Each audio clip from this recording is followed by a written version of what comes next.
What's up, everybody? Kevin George here, and in this training, I'm going to be teaching you how to survive any market, buyer's market, seller's market. It is crucial that you pay attention and take notes because no matter what the market does, whether it goes up or down, there's always a way to make money, but you have to be positioned correctly so that way you become a true real estate legend and you're able to survive through anything. So what we're going to learn is the difference between a seller's market and a buyer's market, and then I'm going to teach you a little bit about how to dominate in a seller's market as like a top producing agent, and then how to dominate in a buyer's market by being a top investor. So the first thing is a seller's market. So a seller's market is when interest rates are really low, so money is cheap. And what do you think people want to do when money is cheap? People want to go and borrow money. So that means that all the houses on the market are basically getting eaten up like crazy. People are going nuts. They're making over asking bids, and sellers are getting a bunch of attention, and they're starting to get multiple offers. This is where you hear something that's called highest and best offers, which obviously means the seller puts the property on the market and they literally have sometimes 10, 20 offers in like 24 hours. So this means that when there's so much demand for houses, prices go up and sellers all of a sudden have all the power. They feel like, yeah, I know my house is nice. That's right. Yeah, I know. Raise the price, 20 grand, 30 grand. Yeah, whatever. I have the power. Oh, I don't want this offer. Whatever. I'll take this offer instead. Or maybe I won't even take that one. Like, they're the ones that get to stick their noses up in the air because, hey, everybody wants it. So again, when somebody wants something really bad, you feel good. The prices can go up. Now, buyer's market is the opposite. This is where interest rates are super, super high. When money's really expensive, nobody wants to buy. Everyone's just going to chill in their house. Like, they don't want to go anywhere because money's expensive. That means houses are sitting on the market for a really long time.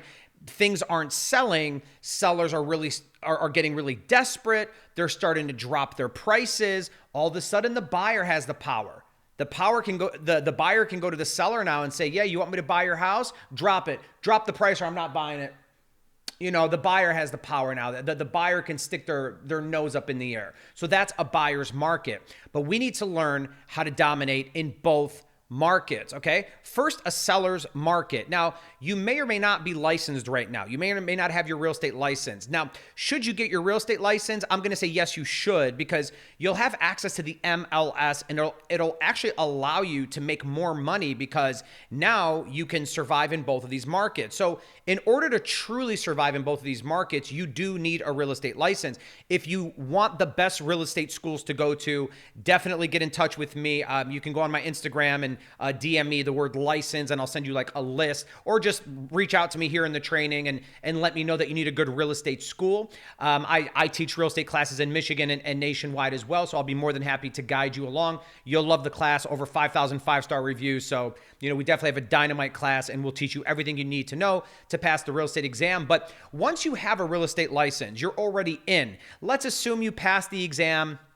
How do you dominate? Well, to become a top agent in a seller's market, you obviously need to set the foundation, meaning that you need to know what you really, really want. A lot of people skip this step and they say, yeah, I just want to be rich. That's all. I just want to be rich. Yeah, well, what does that mean exactly? How much money does that mean? Is that $100,000 a year? Is that $1 million a year?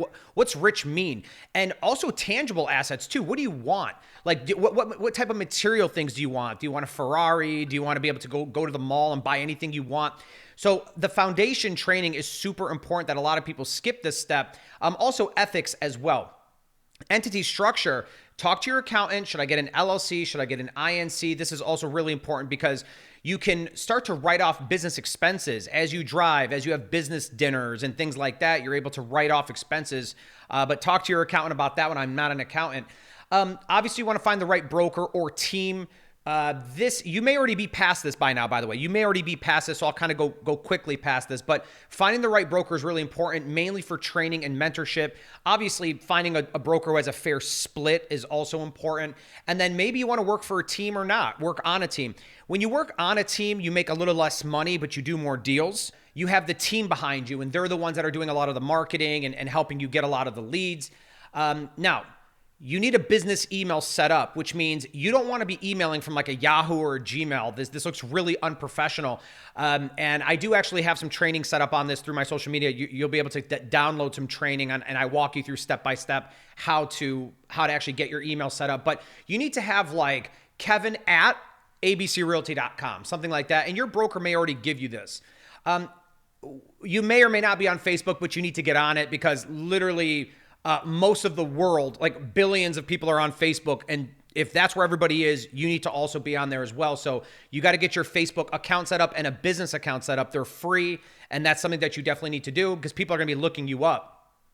Selecting an audience or a niche is also really important because you don't want to be all over the place. You want to be focused on one thing. So like, hey, I'm focused on just helping first-time home buyers. All right, I'm focused on probate, or I'm focused on absentees, or I'm focused on luxury, or whatever this is. So you definitely want to pick a niche and stick to that. And then you want to position yourself as an authority within that niche as well.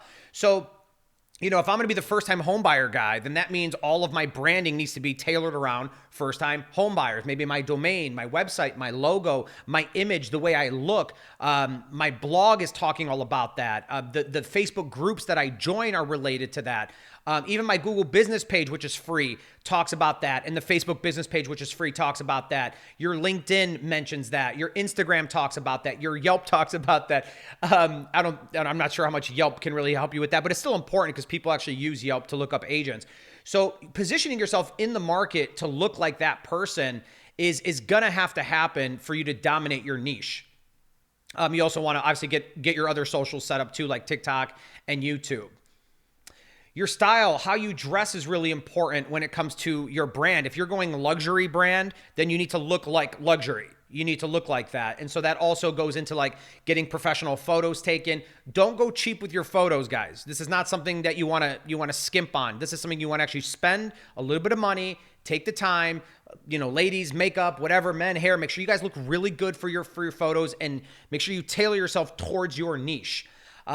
Business cards. You obviously want some type of business card, but I'm also an out-of-the-box thinker when it comes to business cards. So sure, you should have the traditional business card, but you also want it to have like maybe a QR code on there as well. And I like to have a QR code on my phone background. And when I meet people, I like to give people my phone so they can scan it. And then the QR code takes them to a landing page, which we'll talk about in just a moment, to collect some type of piece of value, and I can capture that person's information. So yeah, get business cards, but also try to think a little bit outside of the box. Systems are really important too, because as you grow, you don't want to be doing all of this work by yourself. You want a system to kind of do a lot of the dirty work for you, which means you got to get a website, a sharp domain name, which might be provided by your broker, but I kind of don't care. I want you to kind of do your own thing because a lot of the ones the broker gives you are free and they look really dinky. Hosting is a little bit more complicated. You can outsource that, but hosting means that you just need a place for your website to live and breathe. It's kind of the power that powers your website. Business phone numbers are really important. I'm not saying you need to get a brand new phone. But what I'm saying is there are apps out there. There's a CRM I use, which I'll explain that in just a moment. But you need a business phone number because you don't want people calling your personal line. And then like if you get a random number and you're like, hello, versus, hi, this is John with ABC Realty. It's just, there is a difference in that. So I highly recommend you invest in a business phone number. It also makes you look a lot more professional. Surveys are crucial because as leads start coming into your pipeline, they need to qualify themselves. You don't want to waste your time. Like one of the questions, how soon are you looking to buy? In 1 year. I mean, I'm not as motivated to call that person right away versus the guy that says, I'm looking to move ASAP. So you need people to qualify themselves. The seller is telling you what type of property they have, how many square feet is it, what they think it's worth, what are they willing to take for it. They need to there needs to be a survey that people will qualify themselves with. Your voicemail greeting needs to change as well. That can also tailor towards your niche. This is John with ABC Realty, specializing in helping first-time home buyers. I'm not at my phone right now. Please leave a message and I'll get back to you. Like your voicemail needs to also change as well. So that way you actually dominate that niche. Your landing page is a place. It's a website. It's like a one-page website where people are going to go to. They're going to put their information in to get a piece of value. And this is something that you can get easily created on Fiverr.com with 2 R's, Fiverr.com. Go there, check it out, and you're going to get a landing page set up where people are going to go to when you market. Your CRM is super important. Stands for Customer Relationship Management. There's a lot of free CRMs out there that you can try. There's Agile CRM. There's HubSpot. There's plenty. Go to Google and you can look it up. CRM is where all of your leads live. It's where all of the notes on your leads live. And so if there's anything that you forget about a contact, you can always go back, you can always look at that contact record, and then you can pull up any notes that you took on that person.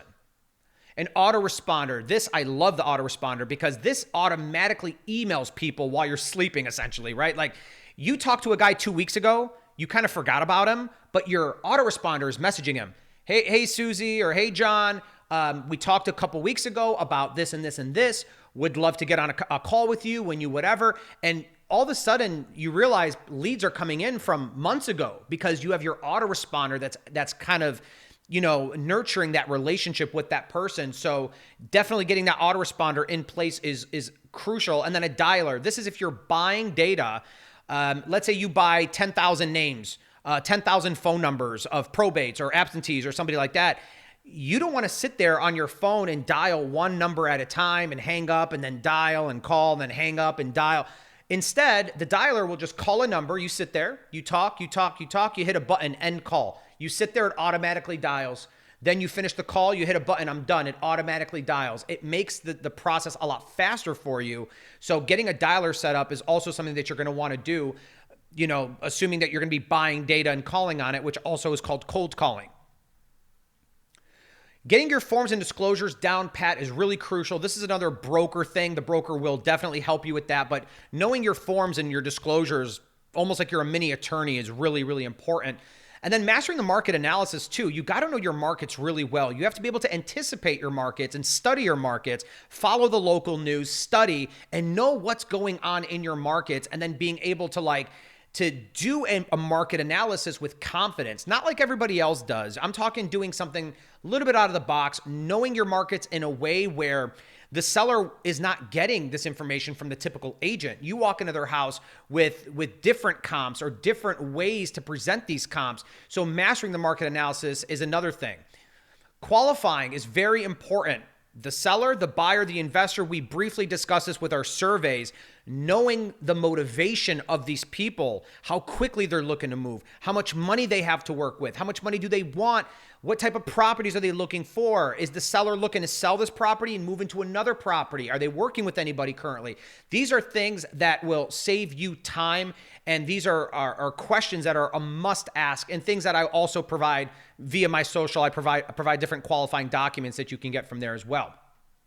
Handling offers is really important because you need to understand, is this person making the right offer? And are there certain contingencies or conditions that we need to add inside of these offers so that way our offer stands out? Do we need to add an appraisal guarantee? Do we need to add some other type of contingency that's going to make people look at our offer over all the other offers? You also need to know how to master objections and negotiations. So what happens when the seller tells you, yeah, your commission's too much, or you know what, there's another agent down the street I'd rather go with. How do you actually master those discussions and those negotiation tactics? Tracking your numbers, probably the most important thing in this entire training, honestly, tracking your numbers. If you don't know your numbers, you don't know anything. You don't know your business. And so by knowing how many people you're reaching out to on a daily basis, and how many of those people actually answered the phone, and how many of those conversations turned into an appointment, and how many of those appointments turned into an actual listing signed, and how many of those listings turned into an actual closing, and how much money you made from those closings. These are called key performance indicators, or KPIs, key performance indicators. Knowing your numbers is by far one of the most important things that you can possibly do when it comes to dominating your market. Okay, so the next thing we're talking about is working your database. That means who is at your fingertips. Grab your phone, go through your contacts, and that list is gold. What I like to tell everybody is to download an app off the App Store that will let you export all of your phone contacts into a CSV, which is basically like an Excel file. And then you take that Excel file and you stick it into that CRM that we were talking about. And then you can go literally one by one and start reaching out to all these people that you know. And look, if you're nervous to do this, like, I don't want to talk to these people, I haven't talked to them in a while, whatever. Look, you really, really got to stop thinking like that, because you're in real estate. And the way to see true success is by literally talking to everyone. I know that sounds obvious, but try it. Have you tried that? Have you literally tried talking to everybody that you come across? If you did, then you would see some true success. I can guarantee you that right now, because that's a lot of the people that I mentor are all successful because of this one reason. They work their database. They work who they know first, and then from the people they know, they branch outwards.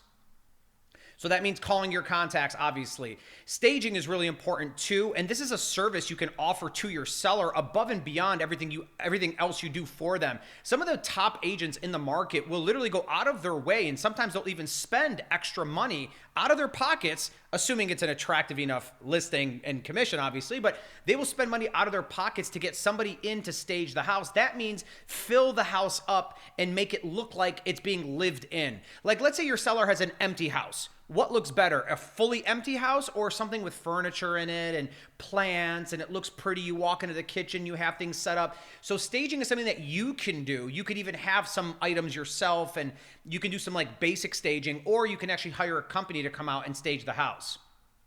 You've got to master the listing presentation. This is very important. This is something that I practice, and the people I mentor practice and practice and practice so much. This is not something you just wing. You just grab your PowerPoint presentation and walk into her house and you just start, yeah, whatever, I'm the best and you should trust me. No, this is something that you need to have down pat, because almost memorized, literally almost memorized, because this is literally a very fluid presentation that you've rehearsed. It says everything you need to say. It pulls at the emotional heartstrings of the seller, and it gets them to say, yes, I want to sign a listing with you. So this is something you have to master, and this is something that I provide in my freebies for you as well, a really sharp listing presentation that you can use. How to handle open houses is kind of a common sense thing, but also, again, thinking outside the box a little bit. Most people are pretty much just going to have the balloons on the mailbox and coffee and cookies inside, and they're going to stand in the living room, and they're just going to welcome people to the open house. But I like to think outside the box in terms of having actual freebies for people when they come in, a way to capture people's information. I'm a big fan of QR codes because they're fast. You literally just scan something and you can get like an item for free. A lot of states don't allow raffles and lottos and chances to win items, so you got to be careful with your state law, obviously. But giving a gift to everybody who comes to the open house is a safer option. And so really mastering that and being able to capture information from people who walk in is a must. That's something you definitely have to do. Buyer's presentation as well. You have to show why you're the best. You have to show why you are worth the commission. And so just like the listing presentation, the buyer's presentation is equally as important. And you really have to show a list of services that you provide and what you're going to do for that person. And you obviously have to get that person to sign a buyer agency agreement, which is going to guarantee your commission no matter what happens. Obviously, we hope we can get some commission from the listing side, but you can't really rely on that nowadays. You have to be more targeted on getting the buyer to trust you, showing the buyer why you're the best in the game. And even if you're new, you can use your company's success as your success. We have done X amount in sales. We have sold this many houses, right? So those are things that you really need to keep in mind as well. And then obviously handling showings the right way will also make you a top agent. But just as a rule of thumb, when you go show houses, a lot of times you want to open the door.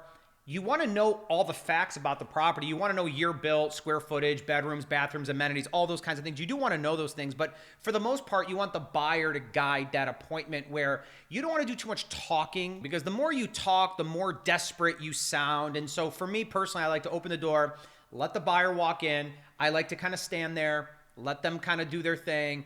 I'll make very subtle kind of comments during that appointment and take notes and really, really listen to the buyer and what they're telling you, because from what they're saying, you can gather a lot of really valuable information and you'll be able to guide them, easier through other properties. Content is huge. And I know a lot of you may be scared and you may be afraid to jump and to get into doing content. But guys, I mean, this is the world we live in now. It's all video, a lot of static images. Static means just a picture. It's static. It's just a picture. And, it may be you smiling and you're smiling behind that stuff's boring. It's really boring, honestly. And you really got to think outside the box in that regard too. I say think outside the box a lot, right? Yeah, because that's just my mindset, is do what's different. Everybody's going this way. I want to go that way. I want I want to break the pattern, and I encourage you to do the same thing too. So content is really, really crucial. And if you go to my social media, like my Instagram, and you go into my DMs, comment the word creator, and I'll send you like a free step-by-step guide on how to do content, what kind of equipment should you get. Really, really, really awesome document there that you can get totally for free.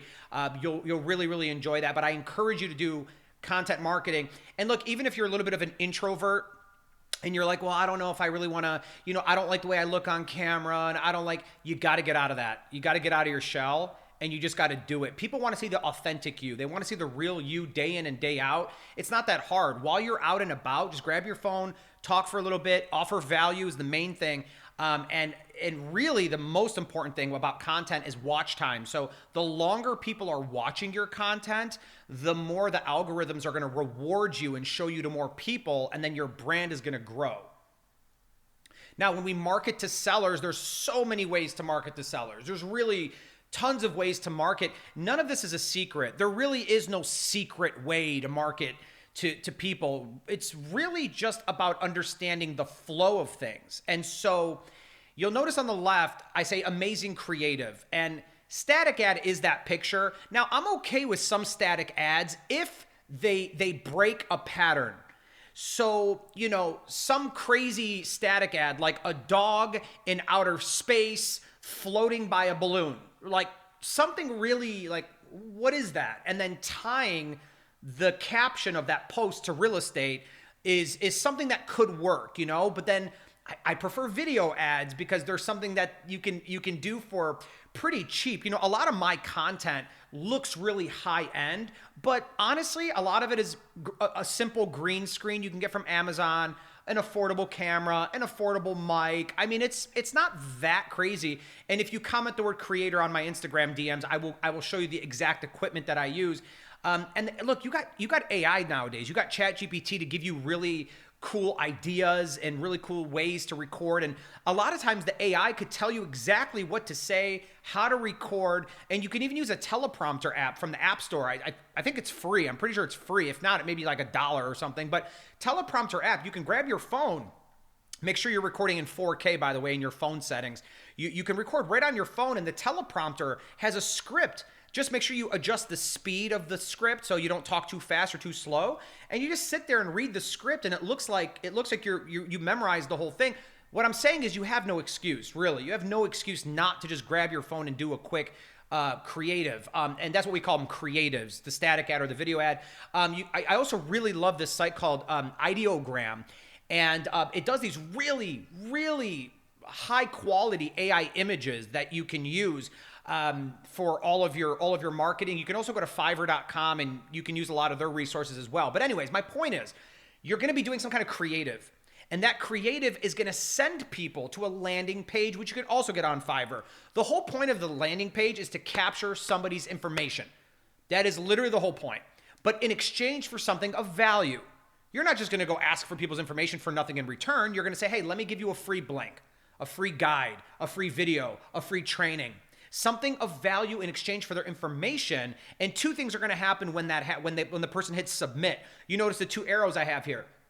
One arrow says survey, which means after the person opted in for that freebie, that person's going to get sent to a survey, and that way they're going to qualify themselves. So if it's a seller, what kind of property do you have? Where is it? How many bedrooms? How many bathrooms? Why are you selling? What do you want to sell for, right? All those kind of questions. If it's a buyer, what are you looking to buy? Are you pre-approved? Where are you looking to buy? How soon are you looking to buy? If you're an investor, if you're a tenant, it qualifies that person. That way, the arrow down, you get a quick text. You get an email. That person just went to your website and they're interested in your services, and you have to work with speed at that point. But it's nice that they qualified themselves beforehand. So you're reading the survey results. You know what kind of situation that person is in, and then boom, you're on the phone with them. The faster you get to that lead, the higher the conversion is going to be.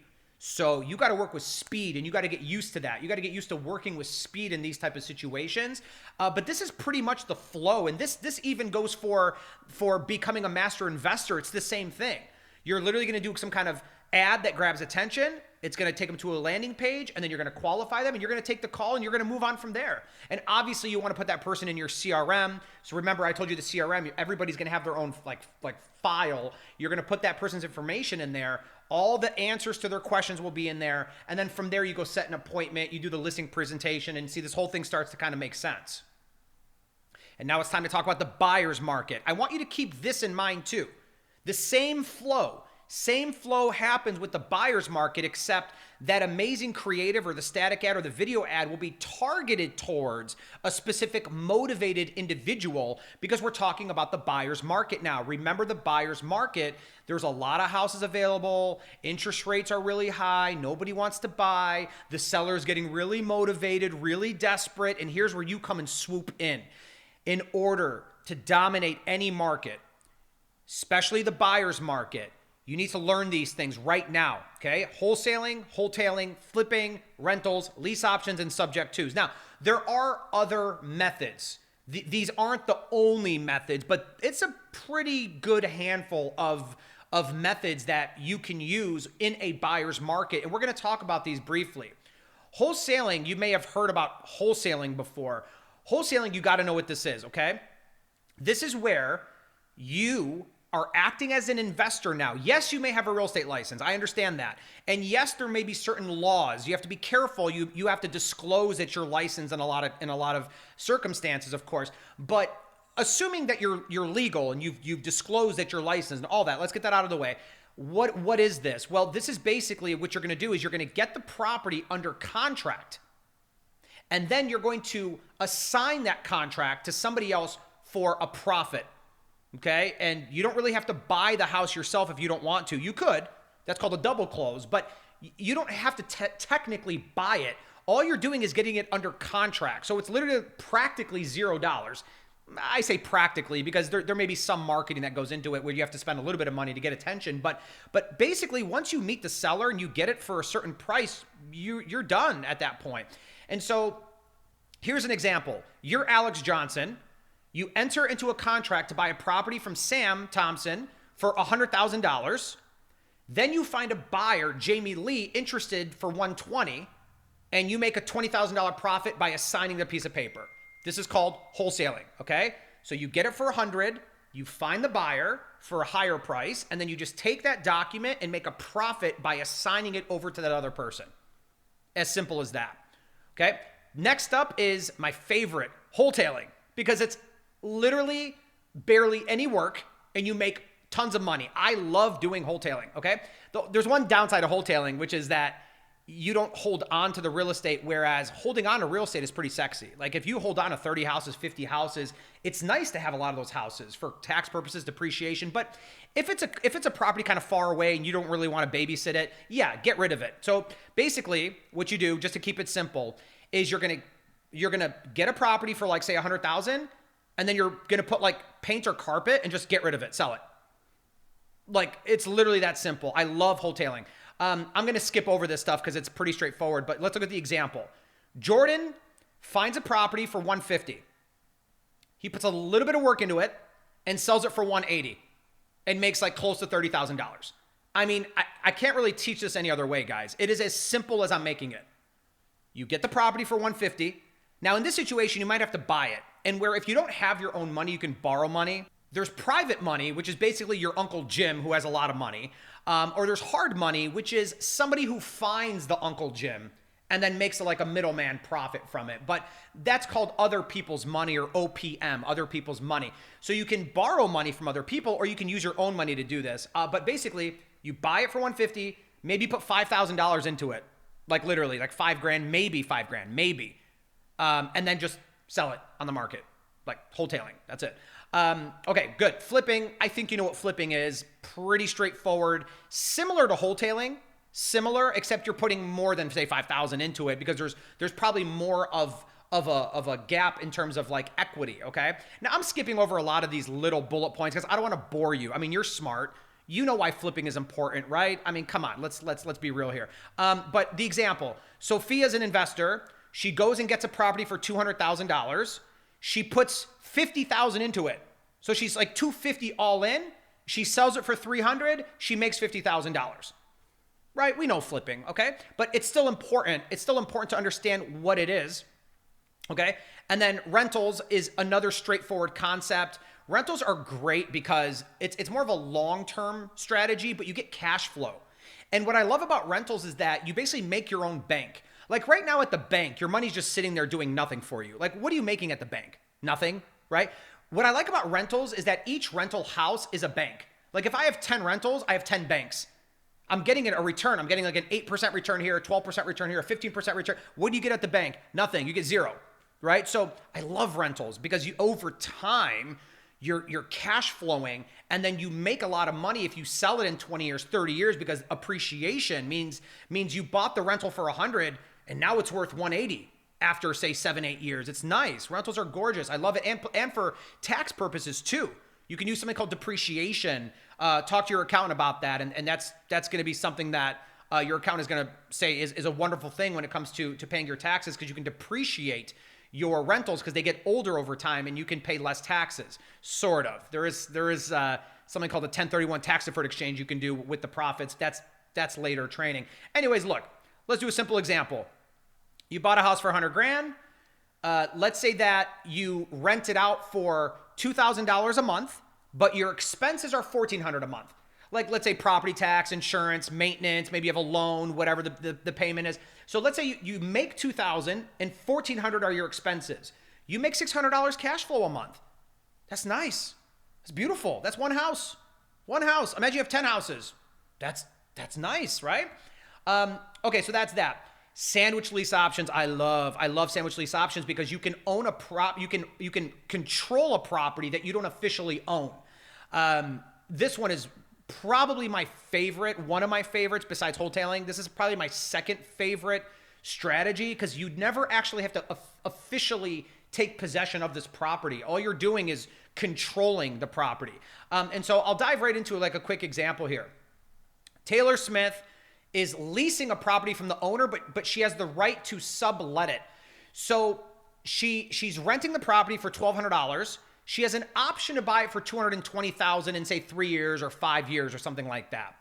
Taylor finds Alex to buy it from her for $240 in the future and pay $1,500 of rent every month.